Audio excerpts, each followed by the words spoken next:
What's going on, people? My name is Alam. Welcome to another Toronto Hoop Talk live stream today.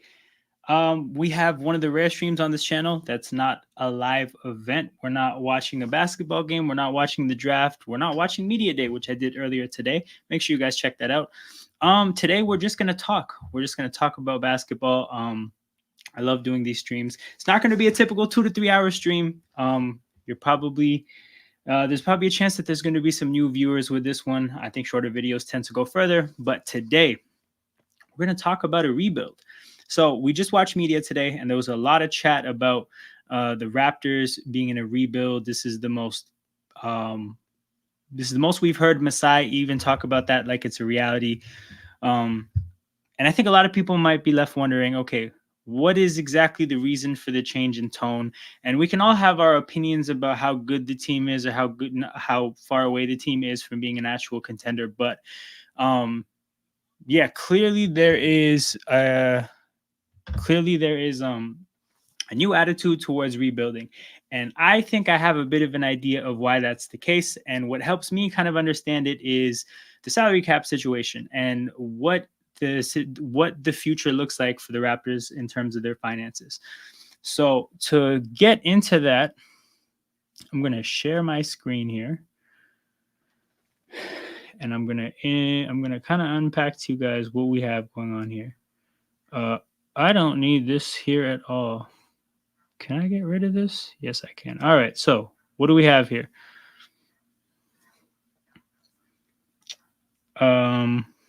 I got some key numbers here. I have the roster cap hit for the Raptors in 2025-26, which is next offseason. I have 26-27 and 27-28. So we have the next 3 off seasons and some basic information about the situation that we're in. So the roster cap hit is how much money is on the books right now in terms of guaranteed dollars. 150 million next year, 139 million, and then 83 million the year after that. We have the players that are under contract. So how many players are under contract to get to that roster cap hit number? It's 10 players, 8 players, and 3 players. And then we have the luxury tax. And the reason why I have the luxury tax is because for the Raptors, that's basically our salary cap. There's a long history of this organization not wanting to dip into the luxury tax, and for the last few off seasons, it's been pretty clear that that's the limit. So you have the luxury tax serving as the boundary for how far the Raptors can go financially. You have the roster cap hit as the actual numbers that they're at as of now. And then what I have below that is the luxury tax space. So that's the space between the cap hit and the luxury tax number. So how much space do they have left how much money do they have left to spend? And then below that is players lost. So these are the players that are free agents that aren't factored towards the players under contract, obviously, but the gist here is to show what the team has lost in order to get the space to spend money.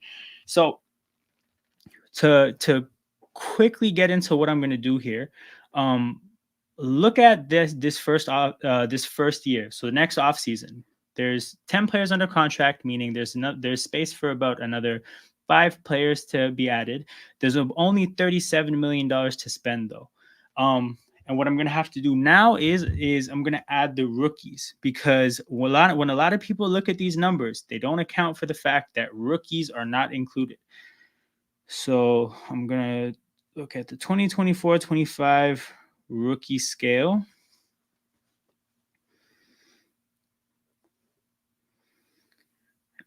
So let's say, for argument's sake, in 2025 or in the next year, let's say for argument's sake, we have, what's a good year? You know what? Let's say we have the 7th overall pick. If we have the 7th overall pick, here's how this number changes. We have another player under contract.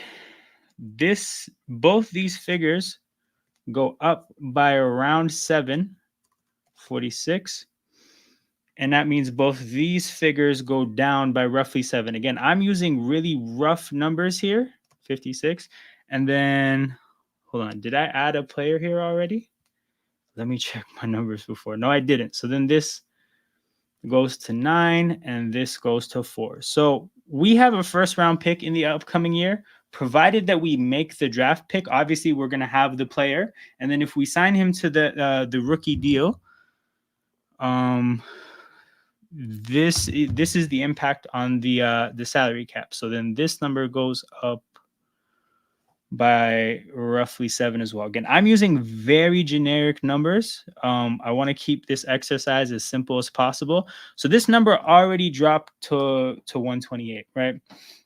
All right. So we drafted a player. So another thing to check off is that we have 2 first-round picks 2 years from now. So starting 2026, 27, we're going to add 2 more players.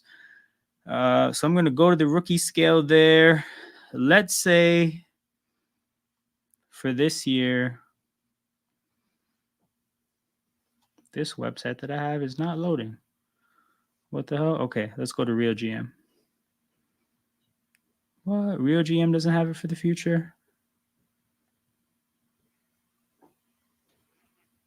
Do they not have the rookie scale for 2025, 26? Probably something I should have done before the stream. I'm going to give one more website a shot.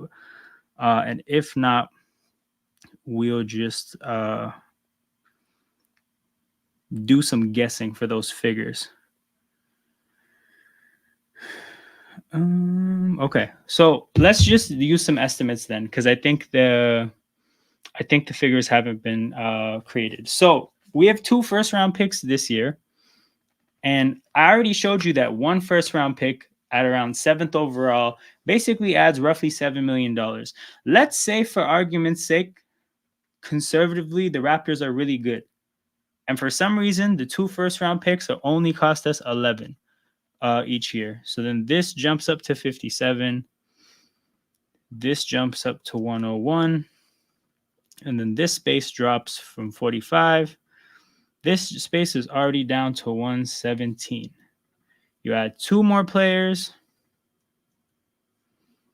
and this is where you're at. So we now have what I'll like, the way I'll describe this is we have now a foundation of the Raptors financial situation for the next 3 years. This is absolute bare bones. This is just the guaranteed contracts plus the draft picks.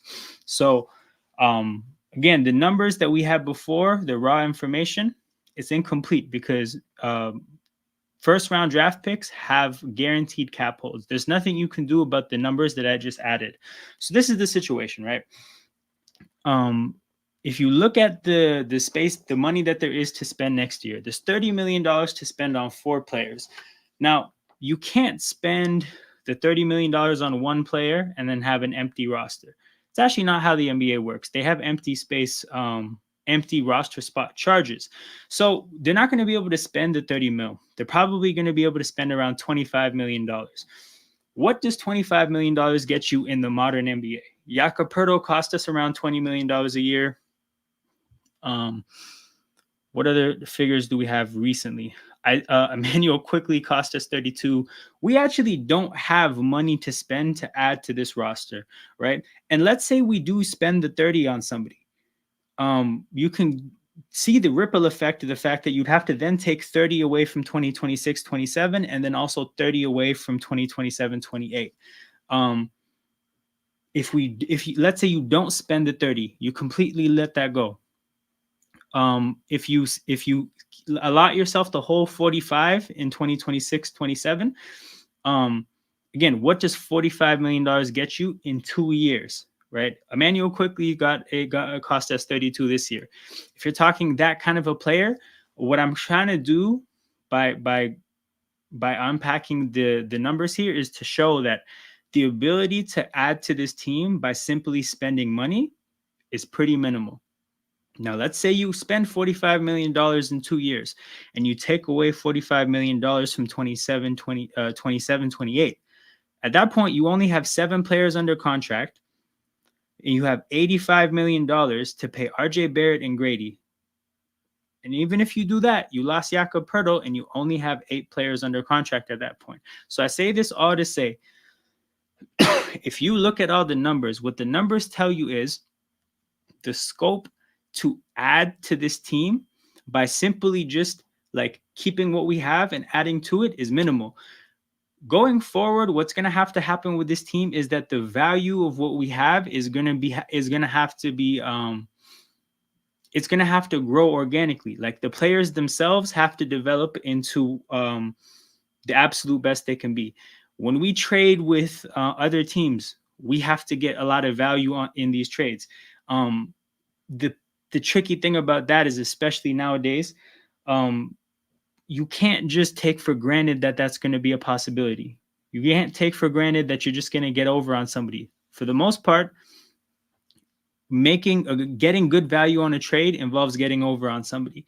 Can we rely on our management to get over on somebody? No, we can hope that happens, but that's not really how things go. And even when it comes to making trades, one of the things that might happen in a trade is that you take on a player who overperforms their contract, and then when it's time to pay them, you have to pay more than what they were making before.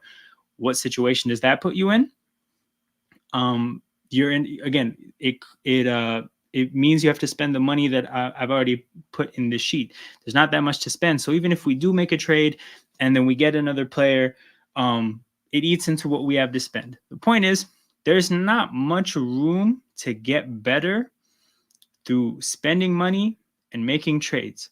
Those are going to be little peripheral moves that give us a little bit of value here and there, but there's two things that are going to help us gain a lot of value. One is the players capping out their potential, and two, it's the draft picks. We see that the space here, you're talking about space in the 30s and 40 millions. In 2027, in theory, there could be a lot of space, but there also isn't a lot of players tied to that year. So that number, it looks a little bit nicer than it actually is. And by 2027, 28, the market for what you can get for $50 million, who knows what that is. So I say this all to say, if you want to get better as a team, it has to happen through the draft. So then when you circle back to what Masai was talking about, the two messages that were hammered home was this year is about development, and that we are considering how important the draft is and how important our positioning in the draft is. Ultimately, the way you would look at draft picks is that the higher you're picking, the greater the chances that you get a superstar. Obviously, you can get superstars in the second round and in the end of the first round. Are the odds of that high? No. So from a financial standpoint, we're strapping ourselves into what this team is from a value standpoint. We're not going to just be able to add to this. We're going to pay these players. If they get traded, it's going to be for players of an equal value. And if we get over on somebody and get much better value back in a trade, then we just chalk that up to a good move. But that's not something you can really bank on. What really has to happen here is that draft picks have to pan out, draft picks have to pan out, and the roster itself has to develop. So I think that's clearly in line with the two messages that Masai hit home in today's press conference. I think the reason that the organization is looking at it this way is because you can look at the other avenues of getting better and highlight why those aren't smart bets. It's not smart to rely on free agency in the trade market. It's got to be the draft, and it's got to be internal development. So that's ultimately something I think you see in the finances. I think my screen is frozen right now, but it's going to be back in a couple of moments. Shout out to AJ Biden in the chat. Hold on. Let me get this camera back on track. But yeah, big up on me. Please like the stream. Please subscribe channel. Hell yeah. But yeah, so that's what it is. The point that I wanted to really hit home is that if you hear this talk about development and making it in the draft, it's because the other avenues were really strapped because of the finances. So if you want to now look at what we're left afterwards, right? Look at 2027, 28. There's 6 players, right? You know, the 6 players under contract at that point.